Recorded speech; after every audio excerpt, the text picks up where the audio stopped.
Café com Claudinho e hoje nós vamos estar falando de nova medicina germânica. Você já ouviu falar? Talvez você conheça por leitura biológica, talvez você conheça por germânica Raikkonen ou vários outros nomes que colocaram nas 5 leis biológicas criadas pelo alemão Dr. Hammer. Bom, pessoal, o que eu quero aqui é entregar muito mais conteúdo para vocês do que propriamente história, mas eu acho muito importante eu falar para vocês como eu conheci a leitura biológica, quem foi o responsável por trazer isso para a minha vida, para o Brasil principalmente, isso explodiu no meio da fisioterapia. Lógico que nós temos outros profissionais também que trouxeram as 5 leis biológicas para o Brasil, mas eu vou falar daquele que eu tenho mais propriedade, que eu tenho amizade, que eu conheço a história e aquele que realmente transformou a fisioterapia no Brasil através da parte informacional.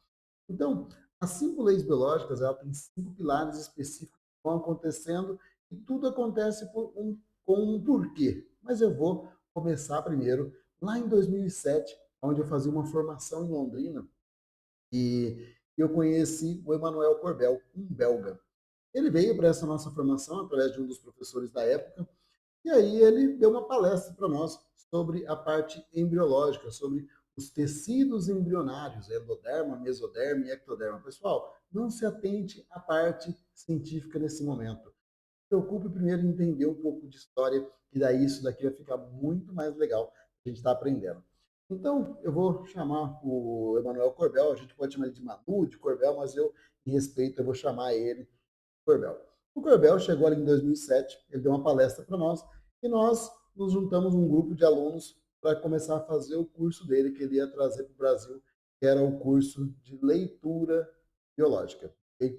Então, dentro da leitura biológica, ele ensinou para nós as 5 leis biológicas criadas pelo Dr. Hammer.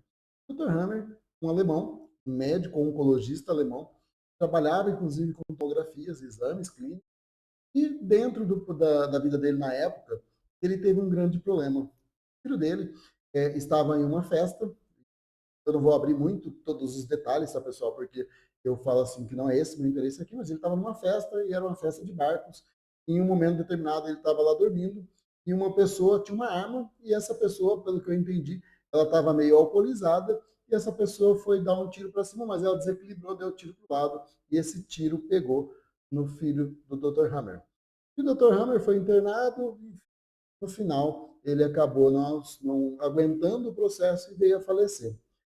Dr. Hammer, como todo ser humano, ficou muito triste e isso fez com que ele desenvolvesse uma grande tristeza e ele, depois de um tempo, ele veio a desenvolver um câncer de testículo. Então, quando ele desenvolveu isso, ele ficou muito chateado e diz a história que ele não queria tratar.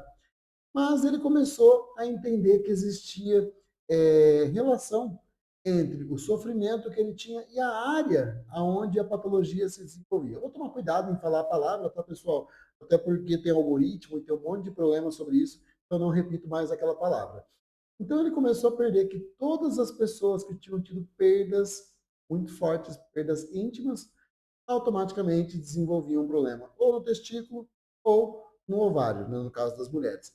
Então, dentro do processo, ele começou a mapear o que as pessoas estavam passando, qual era o problema patológico delas e o que elas passavam na vida. E o Dr. Hammer ele começou a desenvolver como se fosse. Lembra que isso é uma linguagem minha, tá, pessoal? Sou eu que estou dizendo isso para te ensinar. Ele começou a desenvolver uma linguagem onde todo mundo que sofria disso estava com essa patologia, ou seja, quando ele perguntava para as pessoas desse grupo patológico, as pessoas tinham passado algo semelhante dentro de um sofrimento emocional. E ele começou a mapear isso e a documentar. Lembra que ele trabalhava com tomografias? Então, ele começou a ver em determinadas áreas do cérebro existia o que ele chama de THS. Tá? Ele deu esse nome por conta do filho dele. Síndrome Hammer Syndrome, tá?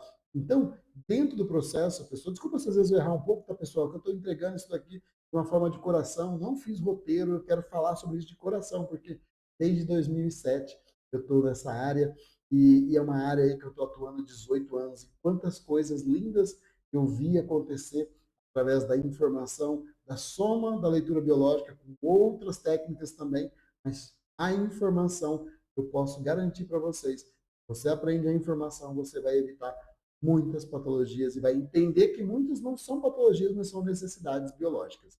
Então, através do estudo desse alemão, ele começou a mapear todo esse processo e entender que a gente passa por um estresse.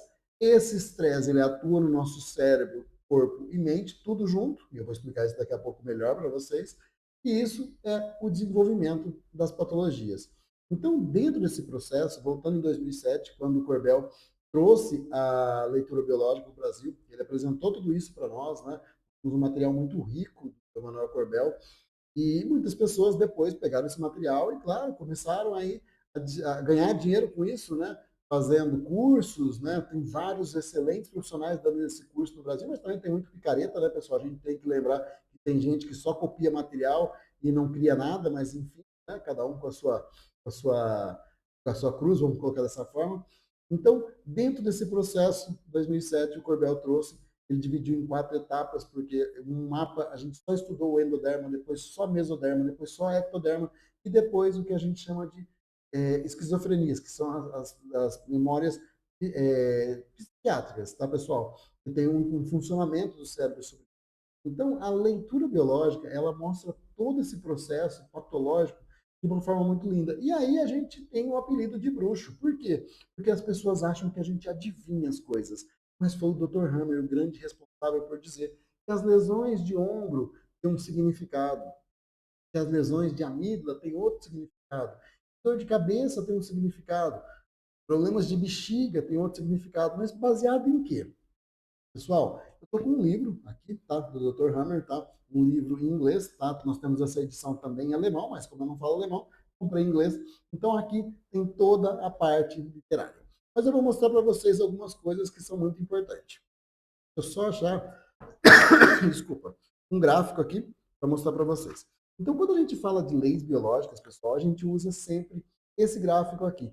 Então, se alguém mostra para você como criador disso, lembra, o criador disso é o Dr. Hammer. Então, dentro desse processo, ele mostra para nós como que o nosso cérebro atua dentro da segunda lei biológica. Então, a primeira lei biológica, guarda aí, é o conflito, a informação que vem para você, e ela é registrada a nível emocional, mente, corpo físico, né? E corpo, cérebro. Então, a informação ela vem, o cérebro também recebe isso e o corpo. Então, é tudo rápido, é tudo ao mesmo tempo, ok? E aí, esse cérebro, ele precisa registrar, mas ele precisa reagir, porque nós somos seres emocionais e nós vivemos de neuroreflexo. Então, o que acontece? O gráfico mostra quando o nosso cérebro está gastando energia, que é o dia, e quando ele está em reparação, que é o momento da noite.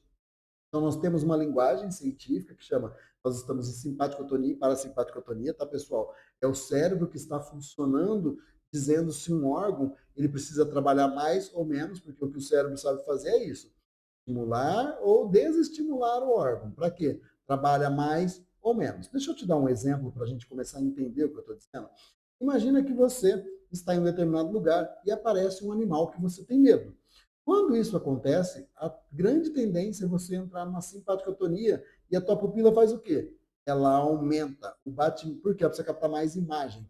O batimento cardíaco vai acontecer o quê? Ele vai aumentar também, porque seu cérebro entende que você vai precisar entrar em modo de sobrevivência. Em modo de sobrevivência é o quê? Vai precisar de mais gasolina nas partes que vão precisar funcionar, ou seja, mais sangue nos músculos para você, ó, poder se mandar para a sobrevivência. Automaticamente tem órgãos que vão diminuir o funcionamento, porque não tem necessidade. Você já ouviu falar disso quando você faz uma refeição que o estômago, na verdade, naquele momento, é que começa a acumular mais energia. Você já escutou isso. Então, dentro do processo, isso acontece o tempo inteiro. Quando você sai do perigo, aí automaticamente a pupila diminui, ou seja, ela pode entrar numa parasimpaticotonia. Bom, quem é da saúde tem mais que obrigação de saber o que é uma simpaticotonia e parasimpaticotonia e como os órgãos funcionam dentro desse ciclo. Então, quando você está em estresse, você gasta muita energia, passou isso, você entra numa reparação. Quando você entra em reparação, nós temos algo acontecendo. Então, o Dr. Hammer, ele documentou isso muito claro dentro, tá, do gráfico dele, que tem as patologias de fase de reparação, patologias de fase de releitura, que é onde o cérebro vai buscar entender o que aconteceu no estresse, o que aconteceu na reparação, e também nós temos as patologias da fase de vagotomia, que é a fase final, onde nós temos uma reparação máxima. Então, quando a gente começou a entender isso, isso começou a ser muito mágico para a da saúde. Porque quando vocês, pacientes ou pessoas comuns, chegam e falam alguma coisa para a gente começa assim, olha, então, isso aconteceu a nível emocional aqui, porque eu conheço essa área, isso faz parte de um tecido, terceira lei biológica, tá? Já vamos entrar nisso. E automaticamente eu sei se está na fase ativa ou de reparação, dependendo do tipo de sintoma que essa pessoa ainda me oferta. Então, dentro da informação, a gente coleta o máximo possível de informação para entender qual foi o estresse máximo que o cérebro, mente, cérebro e corpo recebeu, tá? Aí, se está em simpaticotonia ou parasimpaticotonia, lei bifásica. A terceira lei biológica é qual o tecido que esse órgão, tá, que essa informação se instalou. Pessoal, nós temos 3 áreas do cérebro, tá, que dentro da nova medicina 4 áreas. Nós temos uma área endodérmica, eu vou mostrar o mapa do endodermo para vocês, tá? Porque eu acho que é muito interessante vocês olharem um pouco para isso. Então aqui nós temos o primeiro mapa, tá? Que é esse daqui do endoderma. Só para vocês terem uma ideia, tá? No endoderma, tá? Nós temos, por exemplo, o nervo acústico, nós temos, por exemplo, uma parte do estômago, uma parte do pâncreas, do intestino. Nós temos aqui várias áreas do corpo, pessoal, dentro desse pequeno mapa aqui. É uma área específica do seu cérebro que faz o controle de todo esse sistema dentro do endoderma, do endoblasto. E aí, nós temos também, depois, né, a parte do mesoderma antigo. Eu vou mostrar para vocês o que é o mesoderma antigo. Eu não vou explicar para vocês o porquê que é novo, porquê que é antigo, tá, pessoal? Isso eu acho muito importante aprender em curso, mas nós temos aqui o segundo mapa, onde o mesoderma antigo, por exemplo, você tem as glândulas mamárias, você tem pleura, peritônio, você tem pericárdio. Então, nós temos áreas específicas que, quando você chega para a gente e fala, opa, aqui é mesoderma antigo. E o mesoderma antigo tem uma característica de funcionamento, que a quarta lei biológica mostra para a gente. Mas nós temos ainda um mesoderma novo, deixa eu achar aqui para vocês, para mostrar todo esse processo. Eu acho muito importante, mais uma vez, tá? Vou ser repetitivo com vocês, para mostrar que existe estudo, que tem muita gente que fica falando abobrinha por aí, e aí você tem um mesoderma antigo, um mesoderma novo, perdão, esse daqui. Esse daqui ele está muito relacionado à calota craniana, ele está relacionado aos braços, vértebras, joelho, quadril, enfim. Aí também tem a parte de testículo, tem a parte de suprarrenais. Bom, pessoal, tem várias coisas aqui que a gente precisa entrar, mas de uma forma mais didática. Mas lembra que aqui eu estou apresentando para vocês um mundo novo aí de informações que eu já sobrevivo com isso desde 2007. Então, dentro do processo, nós temos o último tecido, tá, que também pode chegar a informação, que é o ectoderma, que é esse mapa aqui. Então, esse mapa aqui do ectoderma, tá, ele controla o que nós chamamos de território. Então, o território, ele vai se dividir em várias áreas, tá? E aí a gente tem um lado masculino, um lado feminino. Por quê? Com centro de controle de ereção, centro de controle de ovulação, centro de controle de produção de hormônio como testosterona, estrogênio. Então, todo esse processo, a gente olha para isso daqui e nós temos todo um mapeamento para a gente seguir. Então, por que eu fiz questão de mostrar esse livro para vocês entenderem que o Dr. Hammer deixou um material incrível, tá? O Dr. Hammer, né, ele tem uma história depois de perseguição, de várias pessoas falando várias coisas dele, né, tentando pegar material, enfim, no final da vida dele, ele foi exilado na Noruega e é ali que ele veio a falecer, já por conta da idade. Então, pessoal, e foi recente, se eu não me engano, faz 4 anos que o Dr. Hammer faleceu, se eu não me engano, em 2020 ou 2021, alguma coisa assim. Então, dentro do processo, podia ter sido mais específico e procurado certinho a história do Dr. Hammer, né? Mas, enfim, pessoal, de coração, resolvi gravar isso daqui hoje. Eu falei, cara, eu estou gravando uma base disso para a Escola do Ser, eu estou gravando uma base disso para a mentoria. Eu falei, eu vou entregar também ali no Café com o Claudinho. Então, dentro disso, só quero que você entenda. A primeira lei, então, é quando o impacto chega, isso pega mente, cérebro e corpo, automaticamente isso aumenta ou diminui o funcionamento de órgãos, isso vai para uma área específica do seu corpo, tá? Que depende da informação que chegou. A quarta lei biológica, tá? Automaticamente ela vai ter um processo que envolve bactérias, micróbios, vírus, são ações específicas de reparação desse tecido. E a quinta lei biológica, a quarta lei biológica eu acho que eu não vou aprofundar muito aqui não, tá, pessoal? Eu acho que a primeira, a segunda e a quinta é a mais importante para todos nós. A quinta lei biológica trata a doença ou isso que aconteceu como um processo de sobrevivência. É uma lei da natureza, tá? É um ganho de tempo. Quando eu comecei a olhar para isso, no começo é estranho, né? Que você olha e fala assim, cara, como é que a doença pode ser a sobrevivência? Como é que a doença ela pode ser um ganho de tempo? Eu vou tentar, de uma forma muito simples, mostrar para vocês a forma como eu vejo isso de uma forma muito simples. Todas as vezes que as pessoas adoecem, elas têm que passar por um processo de aprendizado. E o processo emocional mostra aonde está o aprendizado de verdade. Então, nós que temos esse conhecimento, nós temos a condição de ter, se foi num relacionamento, se foi num sentimento de impotência individual, se foi dentro de um processo de dificuldade de assimilação, se foi um processo de quebra de integridade, se foi uma perda de território. Tá? Então, quando a gente faz isso, a gente tem uma condição de ressignificar isso para as pessoas como se fossem as provações, dizer assim, olha, aqui está o aprendizado. Se você resolve isso, a doença se resolve. Okay? Quinta lei biológica, você tem um ganho de tempo para olhar para você, para olhar para uma determinada situação e se cuidar. Então, dentro do processo, as provações são isso. Quando você não resolve, quando você desiste, você vai ter outras provações. E as leis biológicas mostram exatamente isso. A pessoa não aprende, muitas vezes ela repete o processo. Aí a gente chama isso de fase de balanço, porque a pessoa fica indo e voltando, e aí surgem as doenças crônicas. Então, pessoal, todo o processo a gente precisa entender que existe um gatilho, uma resposta cerebral e uma necessidade de sobrevivência. Quando eu falo de necessidade de sobrevivência, eu tenho que entrar aqui em neurociência, falar do cérebro, né? Cérebro inconsciente, autônomo, né? Milhões de bits por segundo. Então a gente precisa entender que esse cérebro é muito rápido, ele foi desenvolvido para a sobrevivência, é o cérebro mais antigo que nós temos na vida, tá? Então estuda um pouco sobre isso, tá? Vou usar um pouco do método francês aqui que eu já aprendi, que é você não sabe sobre o que eu estou falando, procure um pouco de embasamento em outros vídeos, porque aqui no canal a gente está gravando de tudo. Na Escola do Ser, nós fazemos tudo isso. E na mentoria, eu faço questão de explicar isso para as pessoas, ok? Consultório também, de uma maneira simples, mas a gente explica. Mentoria eu ensino de verdade. Então, dentro do processo, pessoal, a gente precisa começar a olhar essa coisa das leis biológicas e entender que é uma coisa biológica. Se é bio, é lógica. Ou seja, vem da natureza, serve para o mundo animal também. Então, dentro do aprendizado que eu tive, foi algo que mudou completamente a minha noção de doença. Eu diminuí praticamente 100% o medo de doença. Comecei a entender que eu precisava me posicionar em algumas áreas específicas. Comecei a aceitar e respeitar muito mais as patologias, não querendo resolver tudo. E aí eu mostro para as pessoas. Falo, cara, se você aprendeu isso, agora você entrou na resolução. E entrar em resolução não quer dizer que você vai ficar 100% bem, porque tem as fases.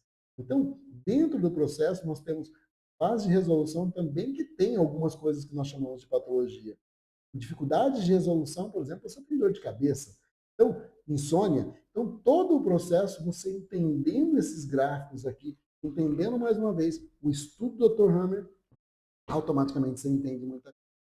Emanuel Corbel é um cara que se tornou um grande amigo meu. Em 2014, eu tive a oportunidade de ir para a França estudar com esse meu grande mestre, grande amigo.